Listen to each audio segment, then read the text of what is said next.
Hello everybody, hope you're all doing well. My name is Steven and this is the Storytime channel. We've got some pro-revenge stories today and our first story of the day is by SpongeBob No Pants.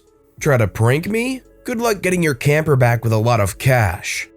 I think this qualifies as pro-revenge because it wasn't petty. This just happened, well, finalized yesterday. Anyone who follows me or read any of my posts knows something about my wife's best friend I'll call Karen. A harpy from heck. She makes everyone, even my wife sometimes, miserable. She also thinks she is smarter than everyone and just stuck up enough to believe no one would dare cross her.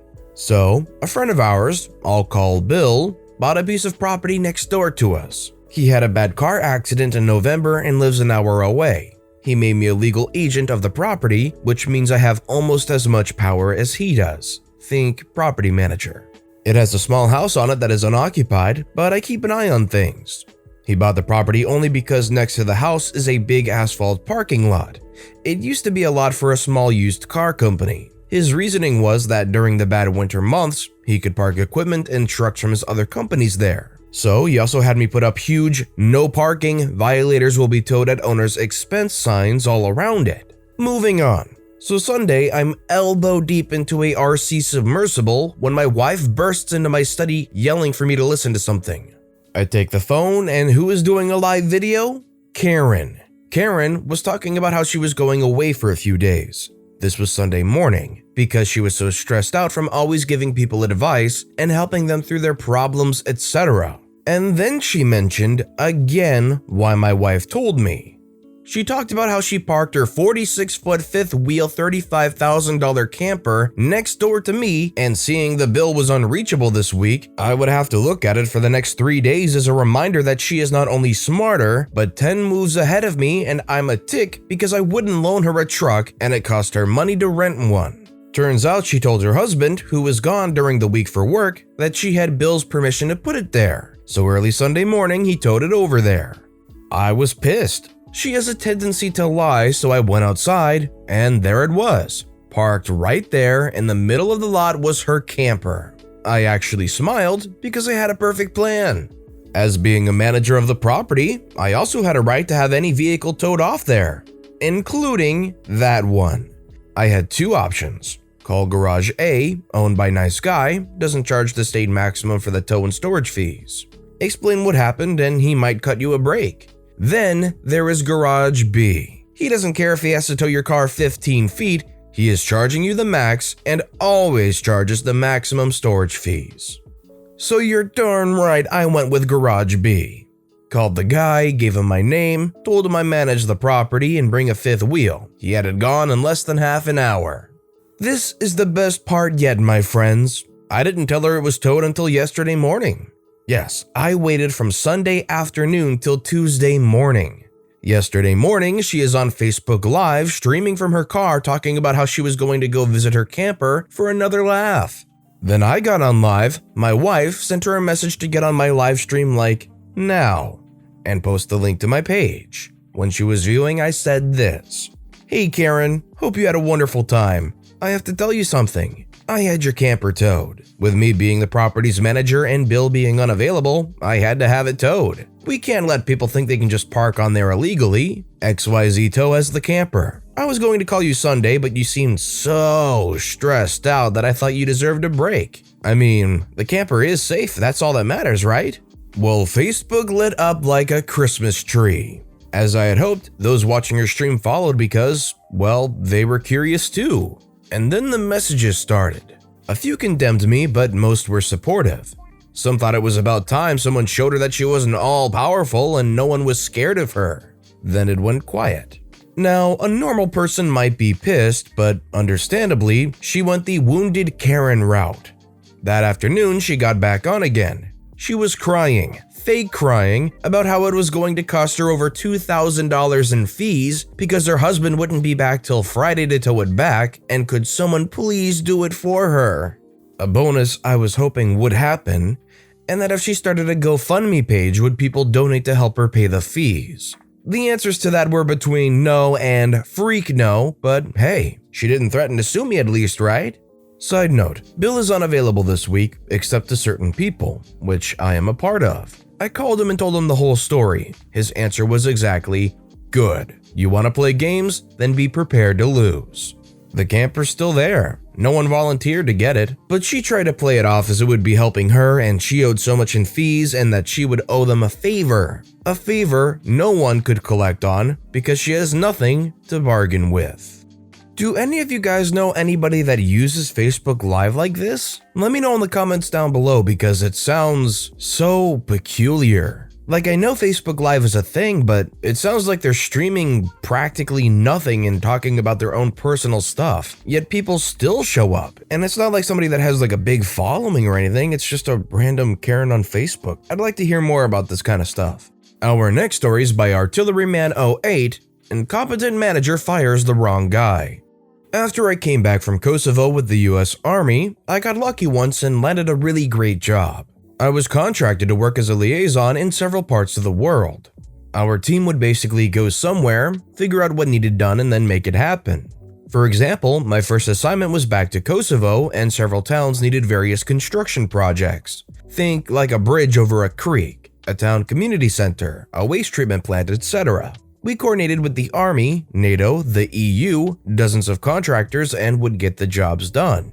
We would secure funding, then hire contractors, and in some places we were involved in hiring workers as a means of stimulating the local economy. The first team I worked with was amazing. We were able to get so much accomplished and genuinely enjoyed working together. We also had to figure out how to do everything. Our instructions were: 1. Go to insert place. 2. Find out what needs done. 3. Get it done. Somehow, we figured it out. Sometimes it was happy accidents. We made $1 million deal because we accidentally ran into the guy we needed to contact for funding in a random bar. We had been trying to find him for days. Found him in a bar at lunch. Sometimes we worked long days, as much as 20 hours. Sometimes on weekends. Sometimes we had very little to do. In our off time, we explored the areas, went to bars and restaurants. It was honestly one of the best jobs ever. Anyway, eventually our contracts run out, and I was the only one who was signed on for another year. My teammates had families and I was single at the time. When I met the new team, I knew almost instantly that this was going to suck. A team consisted of 4 people, a manager, and 3 liaisons. The 2 other liaisons were among the 2 unhappiest people I've ever met, and I could never figure out why. Those guys griped and complained about everything. We all got great pay. Often, it was tax exempt. We were generally safe. We usually had fairly comfortable lodging where we went, but they were never happy. You could shower those guys in the most beautiful escorts in the world, and they would call you cheap because you got them used hookers. One of the places we went, we were easily living in the nicest hotel in the city, with probably the best suites they offered. But the shower doesn't get hot enough, and I have to filter water to drink it. We were on the only floor in the building where the suites had their own showers or running water. Even worse than those 2 guys was our manager. Whoever taught this guy about leadership should be flogged. He supposedly learned from being an officer in the US Army and also from his business degree at UCLA. But somewhere along the lines, he missed all the lessons about teamwork, management, and literally anything related to managing a team. When we met, I told him that I would be happy to help him start building a relationship with all our contracts and make his transition for the new team as seamless as possible. His response? "I'm in charge of this team. We are going to change some things to start doing it right." Okay. He also decided to lay down the law, again reasserting that he was the boss. Also, the new rules were no consumption or possession of alcohol, no leaving the lodging or workplace in off-duty hours. We worked from 6 a.m. to 5 p.m. local time Monday through Friday. Basically, on our off-duty hours, we stayed in our rooms or within whatever facility we were lodged in. "You're not here to be on vacation, you're here to get your jobs done." We were back in southeastern Europe at the time, and I had a lady friend in town. No way in heck am I staying in my room and twiddling my thumbs. I told him right away that there was no chance that I was going to comply with his commandments, that company policy was clear that as long as there was no imminent safety risk, that we were free to do as we wished in our free time. To claim as safety required that he prove his measures were necessary, I said, "This is not the military, you do not own all my time." So yeah, off to a real great start. It was less than 2 weeks before it came to a head. We had gotten nothing done. Nothing. The manager refused to use the contacts I had acquired over the last year, instead preferring to go through official channels. So I started just doing stuff myself. I made the calls, I got the funding, hired contractors, etc. And went and saw my lady friend after hours. He had this really funny thing he did where he would yell at me for going behind his back, but then put his name on my tickets and pass the work off as his own. I got sick of this, along with the crybaby brothers not doing anything. A shouting match ensued. I pointed out his glaring incompetence. He was mad that I didn't follow orders like a soldier. In the end, he got me fired. I tried to fight it, but apparently he was buddies with someone high up in the company. I had the last laugh though. Just before I turned in my laptop and cell phone, I went through and deleted everything. Some of the files that I couldn't get in trouble for keeping I saved to my own computer, but the rest were gone. This was all of my contacts, all of my notes, how to get money, where to get contractors, private numbers for hundreds of people. In the hands of even a moderately competent person, this was a goldmine of information. All gone. I spent a while just kind of floating around before eventually going home. Apparently, as soon as I was gone, the old manager opened up my laptop and went to go through all my files and was enraged that it was all gone. The whole team was eventually disbanded when after another 2 months, they were still floundering, unable to accomplish anything. Yeah, so if you have a team assembled to do a specific task and they are excelling at that task, then you probably wouldn't want to break them up. If you have to, then maybe you would want to put a little bit more stock into the guy that was left over from that group that was doing well to figure out what you need to continue to do. The mentality of a new manager coming in and saying, okay, well we've got to change some things up to get this place running better, only works if the place was running bad to begin with. I would think otherwise you almost always stand to just completely mess things up. Our next story is by BlueSav23. Okay, I will leave today. Yesterday, I received a job offer for a company I have been applying to for over a year. It's a $3 raise with an opportunity to make $30 an hour after some time. Well, they are on a crunch for time, so I was only able to give a 1-week notice to my current employer. I already have a vacation day off during that week, so altogether, 3 days off of a 2-week notice.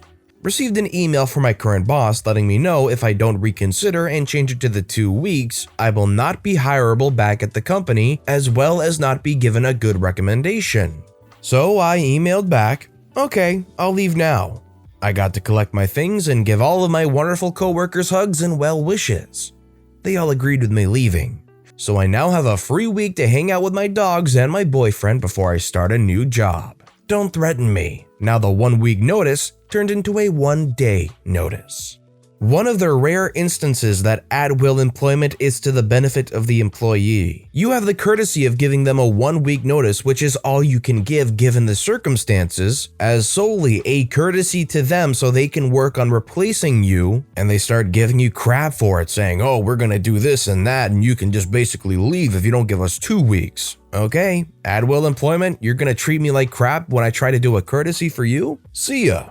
And our final story of the day is by Ydain. Couldn't find the salt. Won't have that problem again. It happens quite frequently that I'll be cooking something and reach for the salt only to find it's not there. By frequently, I would say 4 to 5 times a week, I have to go searching. It's not too hard since I know it will be in one of just a couple of places. Either my husband's desk or the end table where he sits in the living room. Sometimes it'll even be out on the patio if he had a snack or something out there. I've asked many times for him to please not do this. I've asked nicely, I've asked meanly, I've yelled about it, and I even cried about it once when I went for the big container and ended up oversalting my food. Still, he persists. So I decided I would just buy another 1 or 2 and then he can keep 1 at each spot and I'll still have 1 in the kitchen. But when I go shop, I find I can either buy a pair of shakers for $10 or a dozen of them for $14. Guess which one I went with? So a couple days later, I'm in the kitchen and he comes in to get the salt and finds 10 salt shakers all lined up where there used to be just one. I couldn't get the lids off 2 of them. He yelled that it was absolutely absurd that anyone would have that many salt shakers in the house. Then we both busted up laughing for a good couple of minutes and he kissed me and thanked me for getting them. Pick for proof. I don't think it's a bad strategy. The only thing that I would have liked to have seen that would have made it a little bit better is every time it went missing you replaced it with a new one, instead of having just 10 sitting out right there, so that every time he takes one and goes off to some other location, another one just pops up out of nowhere, and then soon he gets confused why there's 10 salt shakers just popping up all over the house. But I bet your problem will be solved after a while and it would be pretty funny. But with that being said, that's all the time we have for today, so if you have a favorite story of the day, let me know which one and why in the comments down below. If you enjoyed the video, please consider giving it a like and subscribe if you haven't, and turn on notifications so you'll never miss an upcoming video from the Storytime channel. Every little thing that you do helps the channel grow that much more, so no matter what you did, thank you for supporting me right here on the Storytime channel. I hope you all have a wonderful day, and I'll see you all next time right here.